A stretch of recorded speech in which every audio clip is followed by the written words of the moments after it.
लाडकी बहीण योजनेचा विधानसभा निवडणुकीत महायुतीला मोठा फायदा झाला।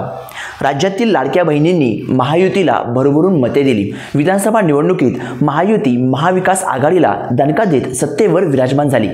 सत्तेवर विराजमान झाल्यावर लाडकी बहीण योजनेची पुन्हा एकदा चर्चा सुरू झाली आहे। लाडक्या बहीण योजनेवर छगन भुजबळ यांनी आता मोठं भाष्य केलं आहे। ज्या महिलांचे अर्ज नियमित नाही त्यांनी स्वतःहून नावे काढून घ्यावी। अपात्र महिलांनी अर्ज मागे न घेतल्यास दंडासह रक्कम वसूल करावी असं मोठं वक्तव्य त्यांनी यावेळी केलं आहे। माजी मंत्री छगन भुजबळ यांनी नाशिकच्या येवलामध्ये लाडकी बहीण योजनेवर भाष्य केलं। त्यांनी लाडक्या बहीण योजनेच्या अनियमिततेवर छगन भुजबळ यांनी भाष्य केलं। छगन भुजबळ म्हणाले, काही प्रमाणात हे खरं आहे। योजनेचे नियम काही वेगळे होते। त्यात एका घरात 2 महिलांना देता येत नाही।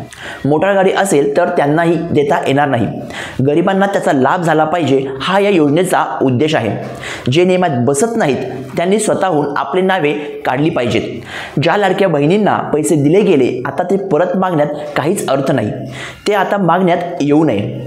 पण याच्या पुढे लोकांना सांगावं, जे नियमात नाहीत त्यांनी स्वतःहून यादीतील नावे काढून घ्यावीत। मात्र महिलांनी अर्ज मागे न घेतल्यास त्यांच्याकडून दंडासह वसुली करण्यात येईल। जे झाले ते झाले, लाडक्या बहिणींना ते अर्पण, असे छगन भुजबळ यांनी वक्तव्य केलं आहे। दरम्यान छगन भुजबळ यांनी केलेल्या लाडक्या बहीण योजनेच्या वक्तव्यावर महायुती आणि महाविकास आघाडीचे प्रमुख नेते काय प्रतिक्रिया देतात हे आता पाहावे लागेल। खाते वाटपावर भाष्य करताना छगन भुजबळ यांनी म्हटलं की तो विषय संपला आहे। माझ्या विरुद्ध कोणी काही बोललं नाही तर मीही कोणाविषयी काही बोलणार नाही। विषय संपला आहे। त्या सर्वांना माझ्या शुभेच्छा। तर मित्रांनो, जे आता छगन भुजबळ यांनी लाडक्या बहीण योजनेसंदर्भात वक्तव्य केलं आहे त्याविषयी तुमचं मत काय आम्हाला कमेंट करून नक्की सांगा। आणि असेच नवीन अपडेट जाणून घेण्यासाठी आमच्या चॅनलला सबस्क्राईब करा आणि बेल आयकॉन दाबायला विसरू नका।